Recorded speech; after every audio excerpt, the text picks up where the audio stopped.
Hello friends, ഇന്നത്തെ video എന്താണെന്ന് വെച്ചാൽ ദാ ഈ കാണുന്ന ഞണ്ട് കറി വെക്കാൻ പോവാണേ. ഇതിപ്പം 1/2 കിലോ ഞണ്ടാണ് കേട്ടോ.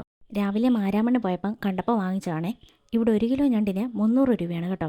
അപ്പോൾ രാവിലെ തന്നെ ഇതെല്ലാം വാങ്ങിച്ചതുകൊണ്ട് പെട്ടെന്ന് വൃത്തിയാക്കി കഴിഞ്ഞാൽ ഉച്ചയ്ക്കത്തേക്കിന് ഞണ്ട് കറി കൂട്ടി കഴിക്കാം. അപ്പം പെട്ടെന്ന് എങ്ങനെ ഞണ്ട് കറി വെക്കാമെന്നുള്ള കാര്യം ഞാൻ ഈ ഒരു ഷോർട്ട് വീഡിയോയിലൂടെ കാണിച്ചു തരാം.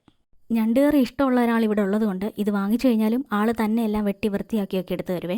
അത് വൃത്തിയാക്കുന്ന സമയത്തിനുള്ളിൽ കറിക്കുള്ളതെല്ലാം അരിഞ്ഞ് വെച്ചിട്ടുണ്ടായിരുന്നേ. കറി വെക്കാനായിട്ട് മൺചട്ടിയാണ് എടുത്തിരിക്കുന്നത്.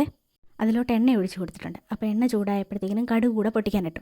ഇനി അരിഞ്ഞ് വെച്ചിരിക്കുന്ന സവാളയും കൊച്ചുള്ളിയും പച്ചമുളകും ഇത്രയും കാര്യങ്ങൾ ആദ്യം ഒന്ന് നന്നായിട്ട് വഴറ്റിയെടുക്കാം. അപ്പോൾ വഴറ്റിയെടുക്കാനായിട്ട് ലേശം ഉപ്പ് കൂടി ഇട്ട് കൊടുത്തിട്ടുണ്ട്. ഇതൊന്ന് നന്നായിട്ട് വഴറ്റി കിട്ടുമ്പോഴത്തേക്കിനും ഇതിലോട്ട് ഇഞ്ചിയും വെളുത്തുള്ളിയും കൂടെ ചതച്ച് വെച്ചിട്ടുണ്ടായിരുന്നു. അപ്പോൾ അതുകൂടെ ഇതിലേക്ക് ചേർത്ത് കൊടുക്കുക. ഇതെല്ലാം ഒന്ന് സെൻറ്ററിലോട്ട് കൂട്ടി വെച്ചതിന് ശേഷം കുറച്ച് കറിവേപ്പില കൂടി ഇട്ട് കൊടുക്കുവാണേ. എന്നിട്ട് നമ്മൾ ഈ മൺചട്ടി ഒന്ന് കുറച്ച് സമയത്തേക്ക് ഒന്ന് അടച്ച് വെക്കണം. ഇതിപ്പം അടച്ച് വെച്ചിട്ട് എടുത്തു കഴിഞ്ഞിട്ടുള്ള കാര്യമാണ് കേട്ടോ. ഇനിയാണ് നമ്മൾ പൊടികളൊക്കെ ചേർക്കാൻ പോകുന്നത്. ആദ്യമേ കുറച്ച് മഞ്ഞൾപ്പൊടി ചേർത്തിട്ടുണ്ട്. പിന്നെ ആവശ്യത്തിന് മല്ലിപ്പൊടിയാണ് ഇടുന്നത്. പിന്നെ ദാ ഒരു ഞുള്ള് ഉലുവാപ്പൊടി കൂടെ ചേർത്ത് കൊടുക്കുന്നുണ്ട്. ഇതിപ്പോൾ ചേർത്തത് പിരിയൻ മുളക് പൊടിയാണ്. ഇവിടെ കറികൾക്ക് കൂടുതൽ എരിവൊന്നും വേണ്ടാത്തതുകൊണ്ട് കൂടുതലായിട്ട് ഉപയോഗിക്കുന്നത് പിരിയൻ മുളക് പൊടിയാണ്. ഇതിപ്പോൾ വെക്കുന്നത് ഞണ്ട് കറിയല്ലേ, കുറച്ചെങ്കിലും എരിവ് വേണമല്ലോ. അതുകൊണ്ട് കുരുമുളക് പൊടി കൂടെ ചേർത്ത് കൊടുക്കുന്നുണ്ട്. ഗരം മസാല കൂടെ ചേർത്ത് കൊടുത്തിട്ടുണ്ട്. പിന്നെ ദാ അരിഞ്ഞ് വെച്ചിരിക്കുന്ന തക്കാളി കൂടെ ഇട്ട് കൊടുക്കുകയാണ്. അപ്പോൾ നമ്മൾ അരിഞ്ഞ് വെച്ചിരിക്കുന്ന എല്ലാ ഐറ്റംസും ഇട്ടിട്ടുണ്ട്, പൊടികളും എല്ലാം ഇട്ടിട്ടുണ്ട്. ഇതൊന്ന് മൂപ്പിച്ചെടുക്കണം.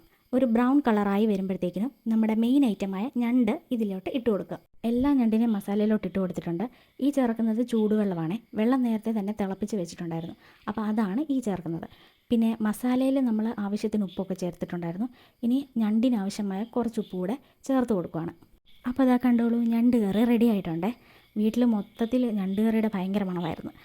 ഇനി ഇത് കൂട്ടിയിട്ട് വേണം എനിക്ക് ചക്ക വേവിച്ചത് കൂടെ കഴിക്കാൻ. അപ്പോൾ ഇന്നത്തെ ഉച്ചഭക്ഷണം ചക്ക വേവിച്ചത് ഞണ്ട് കറി വേണേ.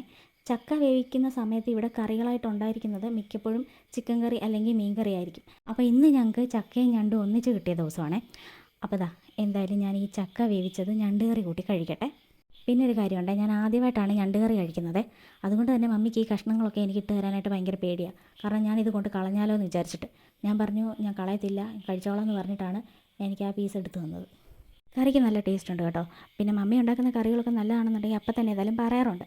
പിന്നെ ഞണ്ട് ഞാൻ കഴിക്കാത്തതുകൊണ്ടും ആദ്യമായിട്ട് കഴിച്ചതുകൊണ്ടും എനിക്ക് ചിക്കൻ്റെ ചെറിയ പീസ് കഴിക്കുന്നതിൻ്റെ ആ ഒരു രുചിയാണ് തോന്നിയത്. അപ്പോൾ ഇന്നത്തെ വീഡിയോ ഇത്രയേ ഉള്ളൂ. നിങ്ങൾക്ക് വീഡിയോസ് ഇഷ്ടമായിട്ടുണ്ടെന്നുണ്ടെങ്കിൽ എൻ്റെ ചാനൽ സബ്സ്ക്രൈബ് ചെയ്യാൻ മറക്കല്ലേ.